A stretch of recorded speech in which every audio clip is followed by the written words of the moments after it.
शिव बाबा को लगते प्यारे, दिन रात जो सेवा में गुजारे, दिन रात जो सेवा में गुजारे। बनते वो शिव के नैन सितारे, दिन रात जो सेवा में गुजारे, शिव बाबा को लगते प्यारे। ओम शांति। परमात्मा ज्ञान वो प्रकाश है जो आत्मा के अंदर के अंधकार को प्रकाश में बदल देता है, जो अंतर आत्मा के संकल्पों को बदल देता है, बुद्धि को बदल देता है, हमारे नज़रिए को बदल देता है, और जिसका प्रभाव हमारी कर्म इंद्रियों पर भी पड़ता है। आत्मा का दृष्टिकोण बदलता है, दृष्टि बदलती है, और इस दृष्टि से सृष्टि बदल जाती है।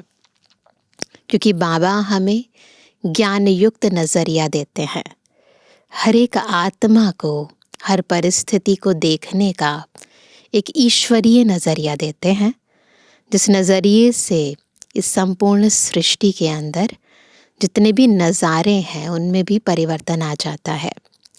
तो आज की मुरली भी हमें कैसे दृष्टि से सृष्टि बदलनी है, कैसे अपना रूहानी नज़रिया बनाना है, ये पाठ पढ़ा रही है।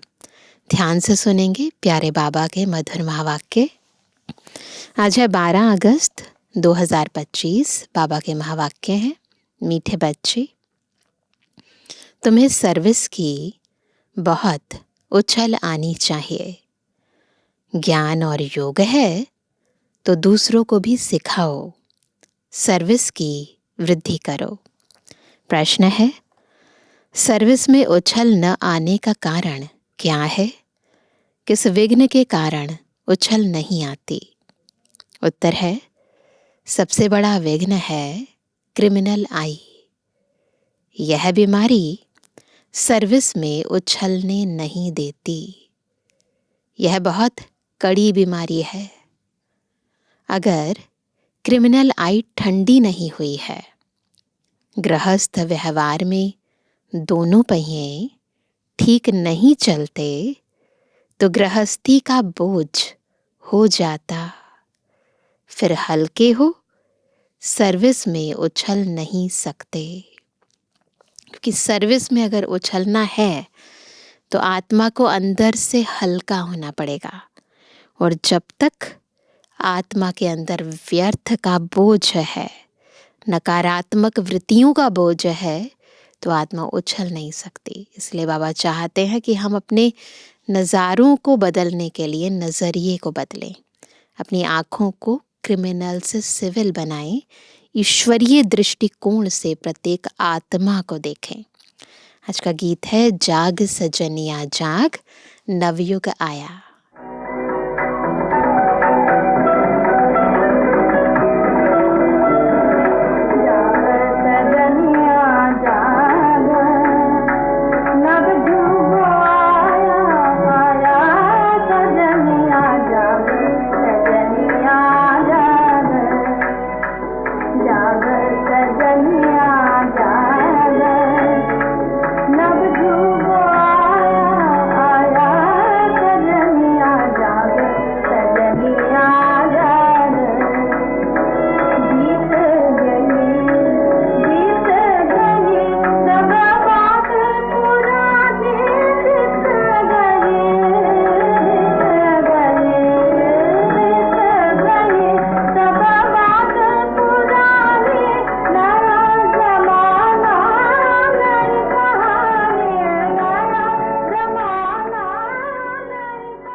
ओम शांति।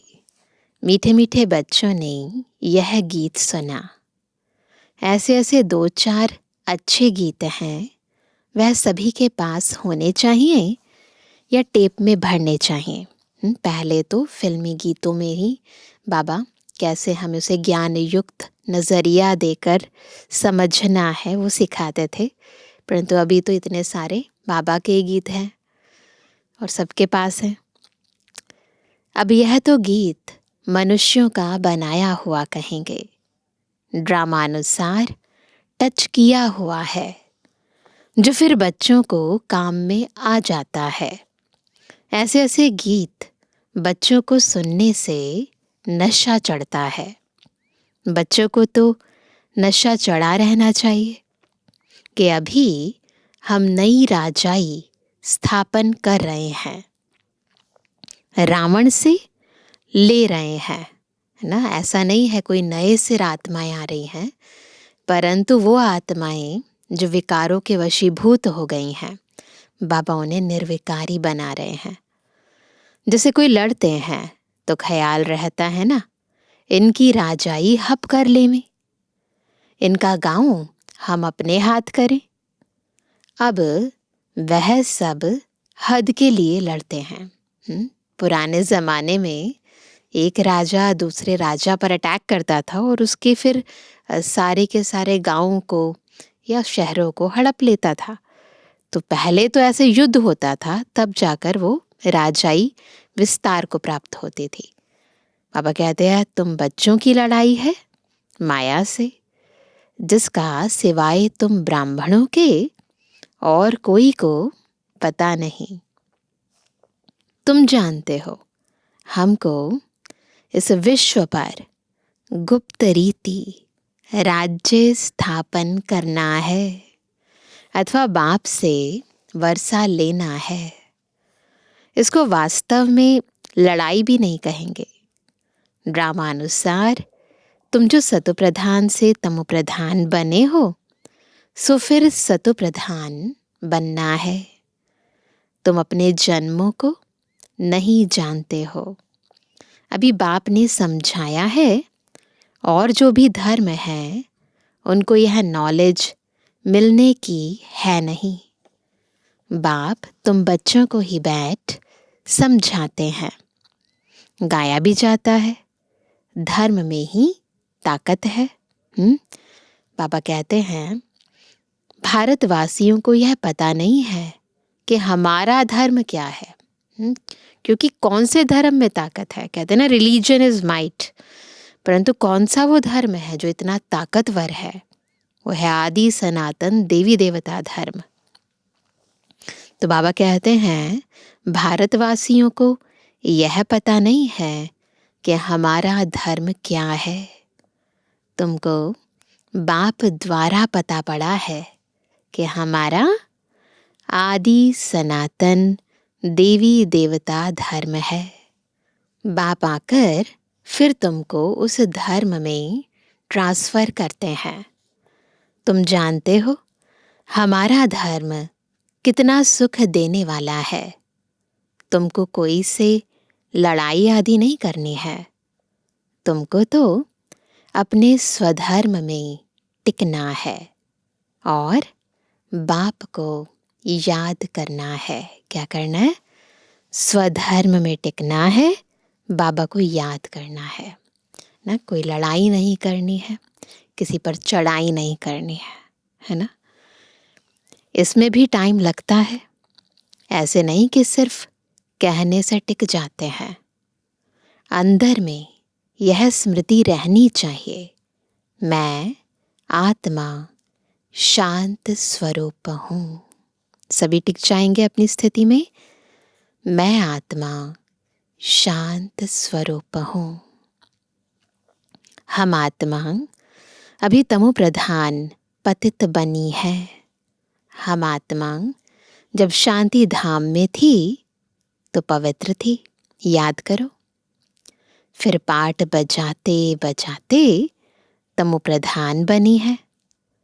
अभी फिर पवित्र बन हमको वापस घर जाना है। बाप से वर्षा लेने लिए अपने को आत्मा निश्चय कर बाप को याद करना है। तुमको नशा चढ़ेगा, हम ईश्वर की संतान हैं। बाप को याद करने से ही विकर्म विनाश होते हैं। कितना सहज है, याद से हम पवित्र बन फिर शांति धाम में चले जाएंगे। दुनिया इस शांति धाम सुख धाम को भी नहीं जानती। यह बातें कोई शास्त्रों में नहीं है, ज्ञान सागर की है ही एक गीता, जिसमें सिर्फ नाम बदल दिया है। बाबा की केवल गीता है जो हम सुन रहे हैं। फिर वहाँ पर क्या है जिसमें सिर्फ नाम बदल लिया है ना, बाबा के बदले श्री कृष्ण जी का नाम डाल दिया है। सर्व का सद्गति दाता ज्ञान का सागर, उस परम पिता परमात्मा को कहा जाता है, और कोई को ज्ञानवान कह नहीं सकते। जब वह ज्ञान दे तब तुम ज्ञानवान बनो। जब तक बाबा ने ज्ञान नहीं दिया तब तक कोई ज्ञानवान नहीं बन सकता। अभी सब है भक्तिवान। तुम भी थे, सभी को भक्ति का तो बहुत सारा ज्ञान है, लेकिन ज्ञान का ज्ञान नहीं है। तुम भी थे, अभी फिर ज्ञानवान बनते जा रहे हो। नंबरवार पुरुषार्थ अनुसार ज्ञान कोई में है कोई में नहीं है, तो क्या कहेंगे? उस हिसाब से ऊंच पद पा ना सके। बाप सर्विस के लिए कितना उछलते हैं। बच्चों में अभी वह ताकत आई नहीं है जो किसको अच्छी रीति समझाएं। ऐसी ऐसी युक्तियां रचें। भल बच्चे मेहनत कर कॉन्फ्रेंस आदि कर रहे हैं। गोपों में कुछ ताकत है, उनको ख्याल रहता है कि संगठन हो जिसमें युक्तियां निकालें। सर्विस वृद्धि को कैसे पाए, माथा मार रहे हैं। नाम भल शक्ति सेना है, परंतु पढ़ी लिखी नहीं है। तो उस समय यज्ञ की स्थापना का टाइम था, है ना। मुरलियाँ जब स्टार्ट हुई तो 50-60s की बात है सारी। तो उस समय इतनी पढ़ी लिखी बहनें नहीं थी यज्ञ के अंदर, भाई लोग ज़्यादा पढ़े लिखे थे। तो बाबा बता रहे हैं, लेकिन अभी तो सीन सारा बदल गया है। बहनें भी काफ़ी पढ़ी लिखी हैं यज्ञ के अंदर, और अभी तो कॉन्फ्रेंस करना, है ना, अभी तो यज्ञ में बहुत ही आम बात हो गई है, क्योंकि सभी जगह सभी जोन्स के अंदर अपने अपने रिट्रीट सेंटर हैं, और हेडक्वार्टर में तो इतने सारे बाबा के प्रोग्राम्स पैरेलली चलते रहते हैं। तो इसीलिए बाबा कहते हैं कि उस समय की बात है ये, कि कोई फिर अनपढ़ भी पढ़े लिखे को अच्छा पढ़ाते हैं। कईयों के अंदर सेंसिबल बुद्धि होती है, तो उससे वो जब वो कारोबार में आते हैं तो बहुत अच्छी तरह संभाल लेते हैं। इसलिए बाबा ने कहा कि कोई फिर अनपढ़ भी पढ़े लिखे को अच्छा पढ़ाती है। बाबा ने समझाया है, क्रिमिनल आई बड़ा नुकसान करती है। सेवा में जो सबसे बड़ा विघ्न पड़ता है उसका कारण होता है क्रिमिनल आई, है ना। दृष्टि वृत्ति खराब हो जाती है। यह बीमारी बड़ी कड़ी है, इसलिए उछलते नहीं हैं। तो बाबा पूछते हैं, तुम युगल दोनों पहिए ठीक चल रहे हो? पूछते हैं बाबा। उस तरफ कितनी बड़ी बड़ी सेनाएं हैं, स्त्रियों का भी झुंड है, पढ़े लिखे हैं, उन्हों को मदद भी मिलती है। दूसरी तरफ जो दुनिया में है, तुम तो हो गुप्त, कोई भी नहीं जानते कि यह ब्रह्मा कुमार कुमारियां क्या करते हैं। तुम्हारे में भी नंबरवार है। गृहस्थ व्यवहार का बोझा सिर पर रहने से झुके हुए हैं। कौन सा बोझा है? गृहस्थ व्यवहार का, है ना। मैं, मेरा, मुझे ही करना है, ये गृहस्थी है। तो बाबा कहते इसके कारण झुके हुए हैं, सेवा नहीं कर सकते ना।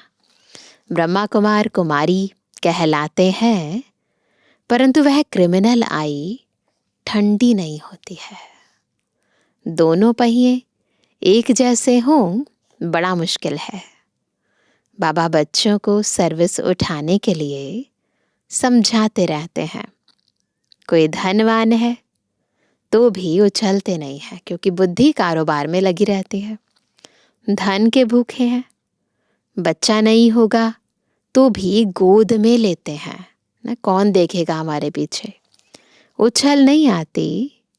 बाबा हम बैठे हैं, हम बड़ा मकान लेकर देते हैं। बाबा कहते ऐसे मन में आता ही नहीं उनके। बाबा की नज़र दिल्ली पर विशेष है, क्योंकि दिल्ली है कैपिटल, हेड ऑफिस। बाबा कहते हैं दिल्ली में विशेष सेवा का घेराव डालो। कोई को समझाने के लिए अंदर घुसना चाहिए। गाया भी हुआ है कि पांडवों को कौरवों से 3 पैर पृथ्वी के भी नहीं मिलते थे। यह कौरव अक्षर तो गीता का है। भगवान ने आकर राजयोग सिखाया, उसका नाम गीता रखा है। परंतु गीता के भगवान को भूल गए हैं। इसलिए बाबा घड़ी घड़ी कहते रहते हैं, मुख्य इस पॉइंट को ही उठाना है। आगे बाबा कहते थे, बनारस के विद्युत मंडली वालों को समझाओ। बाबा युक्तियाँ तो बतलाते रहते हैं, फिर अच्छी रीति कोशिश करनी है। बाबा बार बार समझाते रहते हैं। नंबर 1, दिल्ली में युक्ति रचो। संगठन में भी यह विचार करो। मूल बात कि बड़ा मेला आदि दिल्ली में कैसे करें। वो लोग तो दिल्ली में बहुत ही भूख हड़ताल आदि करते हैं। तुम तो ऐसा कोई काम नहीं करते हो, है ना। लड़ना झगड़ना कुछ नहीं।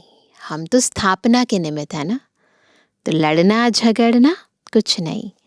तुम तो सिर्फ सोए हुए को जगाते हो। दिल्ली वालों को ही मेहनत करनी है। तुम तो जानते हो हम ब्रह्मांड के भी मालिक, फिर कल्प पहले मुआफिक सृष्टि के भी मालिक बनेंगे। यह पक्का है ज़रूर। विश्व का मालिक बनना ही है। अभी तुमको 3 पैर पृथ्वी के भी कैपिटल में ही चाहिए, जो वहाँ ज्ञान के गोले छोड़े। नशा चाहिए ना, बड़ों का आवाज़ चाहिए ना। इस समय भारत सारा गरीब है। गरीबों की सेवा करने के लिए ही बाप आते हैं। दिल्ली में तो बहुत अच्छी सर्विस होनी चाहिए। बाबा इशारा देते रहते हैं। दिल्ली वाले समझते हैं बाबा हमारा अटेंशन खिंचवाते हैं। आपस में शीरखंड होना चाहिए। अपना पांडवों का किला तो बनाए, दिल्ली में ही बनाना पड़ेगा। इसमें दिमाग बड़ा अच्छा चाहिए। बहुत कुछ कर सकते हैं ना, स्कोप बहुत है ना। देश विदेश में सेवा के स्कोप्स बहुत ज़्यादा हैं। सेवा करने के लिए बुद्धि चाहिए, प्लेन चाहिए, दृष्टिकोण चाहिए और अंदर आत्मिक दृष्टि चाहिए। बाबा कहते बहुत कुछ कर सकते हैं। वो लोग गाते तो बहुत हैं, भारत हमारा देश है, हम ऐसे करेंगे दुनिया में, परंतु खुद में कुछ भी दम नहीं, क्योंकि इसके लिए प्योरिटी की पावर चाहिए ना। कुछ भी बड़ा परिवर्तन करने के लिए पवित्रता चाहिए। सिवाय फॉरेन की मदद से उठ नहीं सकते। तुमको तो बहुत मदद मिल रही है। कहाँ से? बेहद के बाप से। इतनी मदद कोई दे ना सके, खुद भगवान हमारी मदद कर रहे हैं। अब जल्दी किला बनाना है। तुम बच्चों को बाप विश्व की बादशाही देते हैं, तो हौसला बहुत चाहिए, है ना। बाबा विश्व की बादशाही दे रहे हैं तो हौसला चाहिए ना। झरमुई झगमुई में बहुतों की बुद्धि अटकी रहती है। बाबा बता रहे हैं क्या कमियां हैं जिसके कारण सेवा नहीं कर पाते हैं। बंधनों की ताकत है माताओं पर, मेल्स पर कोई बंधन नहीं। माताओं को अबला कहा जाता है। पुरुष बलवान होते हैं। पुरुष शादी करते हैं तो उनको बल दिया जाता है। क्या कहते हैं? तुम ही गुरु ईश्वर सब कुछ हो, ऐसे कहते हैं। स्त्री तो जैसे पूंछ है, पिछाड़ी में लटकने वाली, तो सचमुच पूंछ होकर ही लटक पड़ती है। उन दिनों की बात है जब मेल डोमिनेटिंग सोसाइटी होती थी, तो पुरुषों प्रधान समाज होता था, तो इस कारण बहनों को, माताओं को थोड़ा दबा कर रखते थे, घूंघट करती थी। अभी तो समय बदल गया है, अभी तो हमारी माताएं बहनें बहुत ज़्यादा सेवाओं में लगी रहती हैं, है ना। तो बाबा कहते हैं पति में मोह, बच्चों में मोह, पुरुषों को इतना मोह नहीं रहता है। उनकी तो एक जुत्ती गई और दूसरी तीसरी ले लेते, आदत पड़ गई है। स्त्री को कहते थे जुत्ती के समान। तो अभी बदल गया है सीन। बाबा तो समझाते रहते हैं, यह अखबार में डालो, बच्चों को बाप का शो करना है, यह समझाना तुम्हारा काम है। उस समय अखबारें ज़्यादा थी, अभी तो देखो कितने टीवी चैनल्स हैं, रेडियो है ना, बहुत स्कोप है मीडिया के अंदर, सोशल मीडिया है, तो बहुत सेवा के स्कोप बढ़ गए हैं। तो बाबा कहते हैं ये समझाना तुम्हारा काम है। बाबा के साथ तो दादा भी है, तो यह जा नहीं सकते, है ना, क्योंकि दोनों आत्माएं एक शरीर में है। तो इसीलिए बाबा कहते हैं कि बाबा और दादा हैं साथ में, तो मधुबन से जाना इतना संभव नहीं होता है। तो ये सेवा बच्चों को करनी है, बच्चों को बाबा का शो करना है। यह तो जा नहीं सकते, कहेंगे शिव बाबा यह बताओ, यह हमारे ऊपर आफतें आई हैं, इसमें आप राय दो। ऐसी ऐसी बातें पूछते हैं। बाप तो आए हैं पतितों को पावन बनाने। बाप कहते हैं तुम बच्चों को सब नॉलेज मिलती है, कोशिश कर आपस में मिलकर राय करो। तुम बच्चों को अभी विहंग मार्ग की सेवा का तमाशा दिखाना चाहिए। चीटी मार्ग की सर्विस तो चलती आ रही है ना, अभी बड़े स्तर पर सेवा करनी है ना, एक साथ अनेक आत्माओं को संदेश मिल जाए। लेकिन ऐसा तमाशा दिखाओ जो बहुतों का कल्याण हो जाए। बाबा ने यह कल्प पहले भी समझाया था, अब भी समझाते हैं। बहुतों की बुद्धि कहाँ न कहाँ फंसी हुई है। उमंग नहीं, झट देह अभिमान आ जाता है। देह अभिमान ने ही सत्यानाश की है। अब बाप सत्या ऊंच करने की कितनी सहज बात बताते हैं। देह अभिमान ने सत्यानाश की और बाबा हमें देही अभिमानी बनाते हैं और हम सत्या ऊंच हो जाते हैं। बाप को याद करो तो शक्ति आए, नहीं तो शक्ति आती नहीं। भल सेंटर संभालते हैं परंतु नशा नहीं, क्योंकि क्या कारण है नशा नहीं आता? देह अभिमान है। देही अभिमानी बने तो नशा चढ़े। हम किस बाप के बच्चे हैं? बाप कहते हैं जितना तुम देही अभिमानी होंगे उतना बल आएगा। आधा कल्प का देह अभिमान का नशा है तो देही अभिमानी बनने में बड़ी मेहनत लगती है। ऐसे नहीं बाबा ज्ञान का सागर है, हमने भी ज्ञान उठाया है, बहुतों को समझाते हैं, परंतु याद का जौहर भी चाहिए। ठीक है ना, ज्ञान तो समझ में आ गया परंतु याद का भी जौहर चाहिए ना। ज्ञान की तलवार है, याद की फिर यात्रा है ना। याद की धार भी है, याद की यात्रा भी है, दोनों अलग चीज हैं। ज्ञान में याद की यात्रा का जौहर चाहिए, वह नहीं है तो काठ की तलवार हो जाती है। जौहर ही नहीं है तो फिर फायदा क्या उस तलवार का। सिख लोग तलवार का कितना मान रखते हैं। वह तो हिंसक थी जिससे लड़ाई की। वास्तव में गुरु लोग लड़ाई थोड़ी कर सकते हैं, पर वहां पर तो गुरु गोविंद सिंह की तलवार बहुत मशहूर है है ना। और वो तो वैसे भी अपने जो अलंकार होते हैं उसमें खड़ग भी रखते हैं, कृपाण रखते हैं ना। तो गुरु तो अहिंसक चाहिए ना, लड़ाई से थोड़ी सदगति होती है। तुम्हारी तो है योग की बात, याद के बल बगैर ज्ञान तलवार काम नहीं करेगी।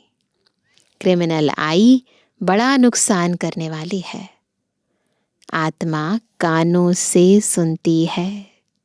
बाप कहते हैं तुम याद में मस्त रहो तो सर्विस बढ़ती जाएगी।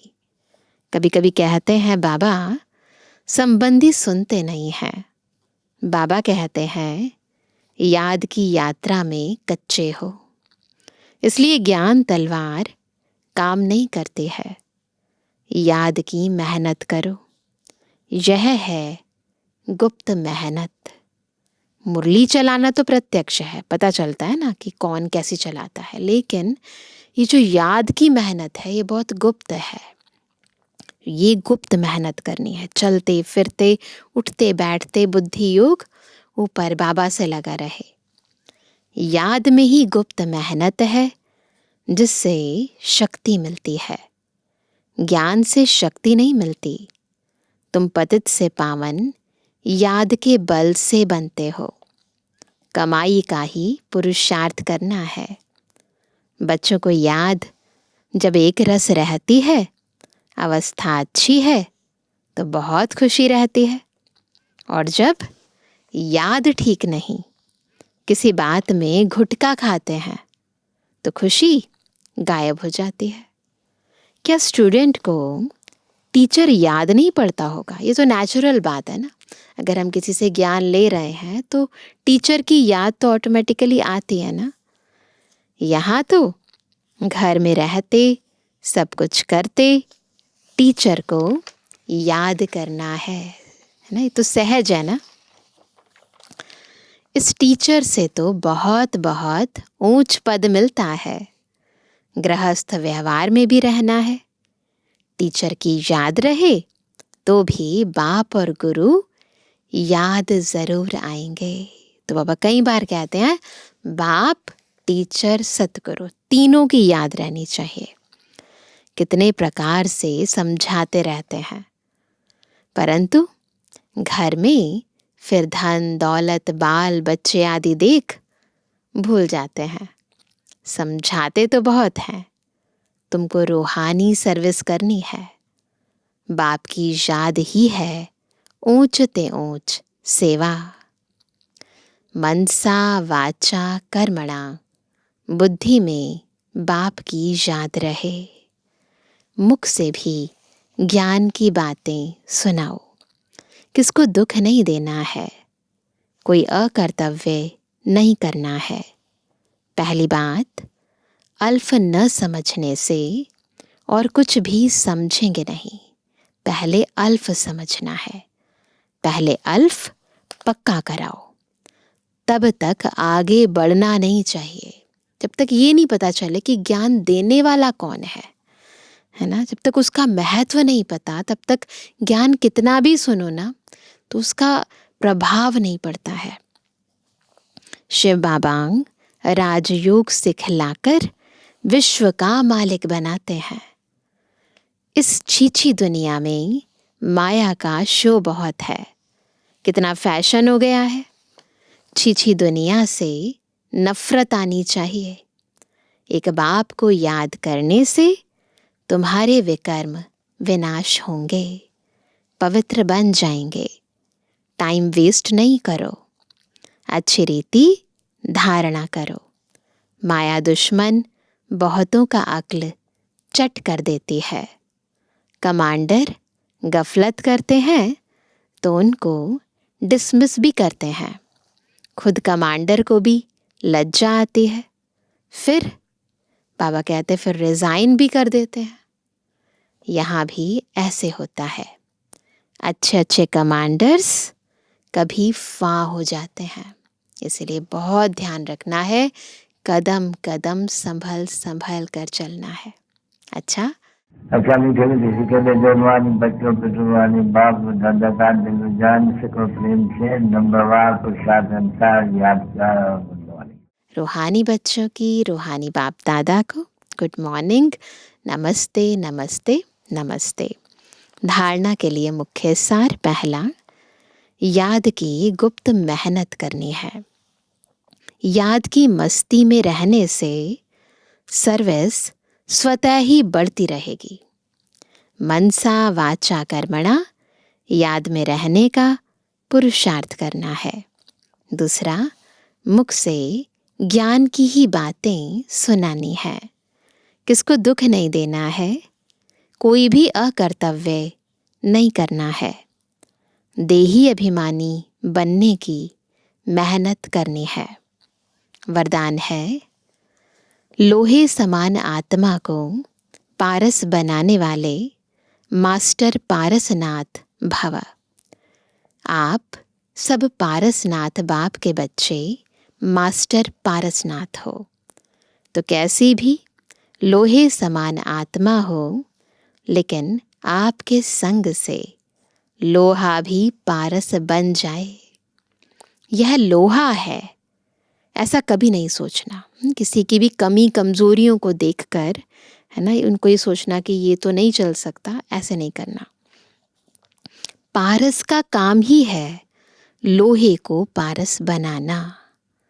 यही लक्ष्य और लक्षण सदा स्मृति में रख हर संकल्प, हर कर्म करना।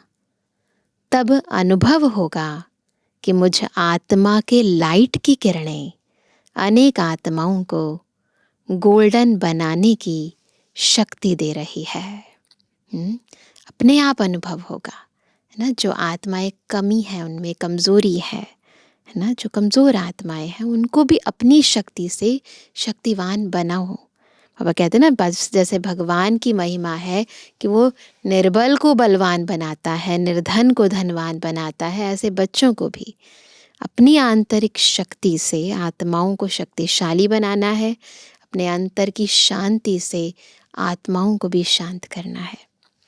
स्लोगन है, हर कार्य साहस से करो तो सर्व का सम्मान प्राप्त होगा। तो सबका सम्मान मिले उसके लिए हर कार्य कैसे करना है, साहस से। आज का व्यक्त इशारा, सहज योगी बनना है तो परमात्म प्यार के अनुभवी बनो। परमात्म प्यार इस श्रेष्ठ ब्राह्मण जन्म का आधार है। कहते भी हैं, प्यार है तो जहान है, जान है। प्यार नहीं तो बेजान बेजहान है। प्यार मिला अर्थात जहान मिला। दुनिया एक बूंद की प्यासी है। कहते हैं ना, तेरी एक बूंद के प्यासे हम। और आप बच्चों का यह प्रभु प्यार प्रॉपर्टी है। इस प्रभु प्यार से पलते हो, अर्थात ब्राह्मण जीवन में आगे बढ़ते हो, तो सदा प्यार के सागर में लवलीन रहो। तो इसीलिए हमेशा बाबा को दिल से याद करते रहो, सेवा करते रहो, आगे बढ़ते रहो। अच्छा, ओम शांति। कर लो अनुभव प्रभु प्यार का, बाहों में वो बुला रहा, वो करुणा कर दया का सागर, स्नेह में सबको समा रहा।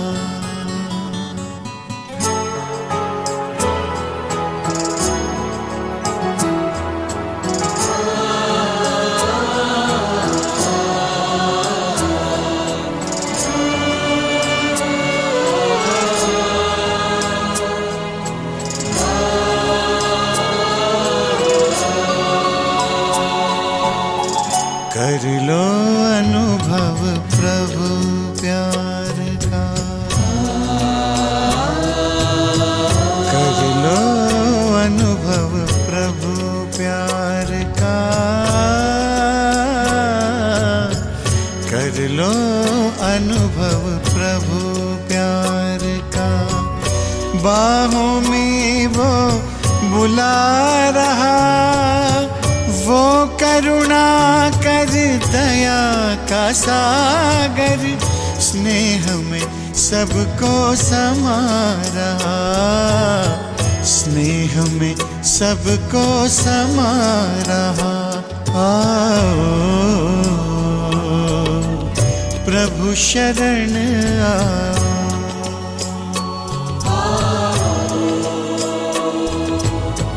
प्रभु शरण आओ। कर लो अनुभव प्रभु प्यार का।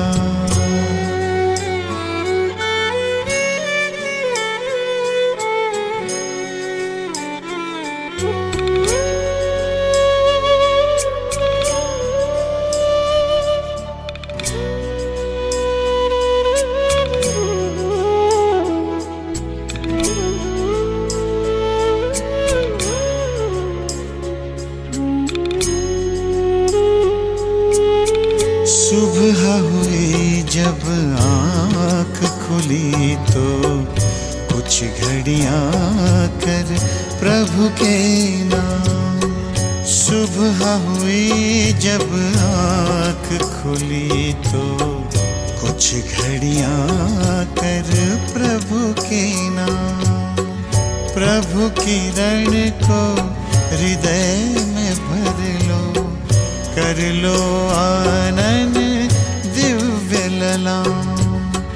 प्रभु किरण को हृदय में भर लो, कर लो आनंद दिव्य ललाम। महामिलन की मंगल बेला, महामिलन की मंगल बेला, प्रभु मिलन जग मना रहा, वो करुणा कर दया का सागर, स्नेह में सबको समा रहा, स्नेह में सबको समा रहा। प्रभु शरण आओ,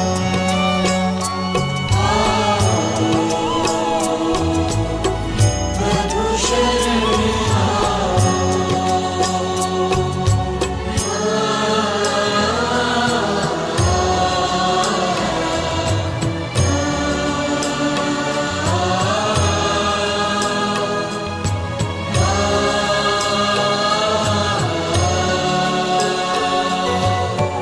मस्त पवन ये खिला चमन, ये दिन और ये दिन मान मिला, ये तन मन ये जीवन तुझको ईश्वर का वरदान मिला, ईश्वर का वरदान मिला। सफल करो और पाओ सफलता, सफल करो और पाओ सफलता। मुरली मधुर वो सुना रहा, वो करुणा कर दया का सागर, स्नेह में सबको समा रहा, स्नेह में सबको समा रहा। प्रभु शरण आओ,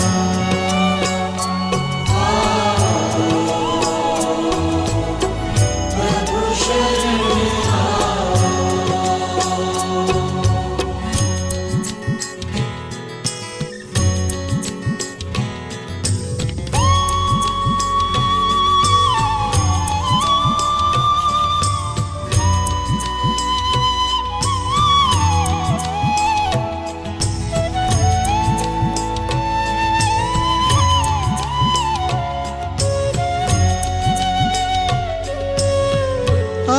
भाव के भरे भाव से पल पल प्रभु गुणगान करो।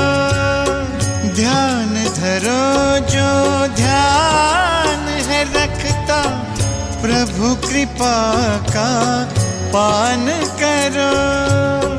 प्रभु कृपा का पान करो। पास में आकर वो रत्नाकर, पास में आकर वो रत्नाकर रतन अनोखे लुटा रहा।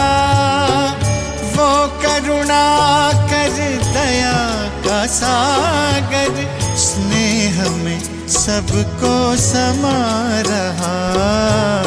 स्नेह में सबको समा रहा। प्रभु शरण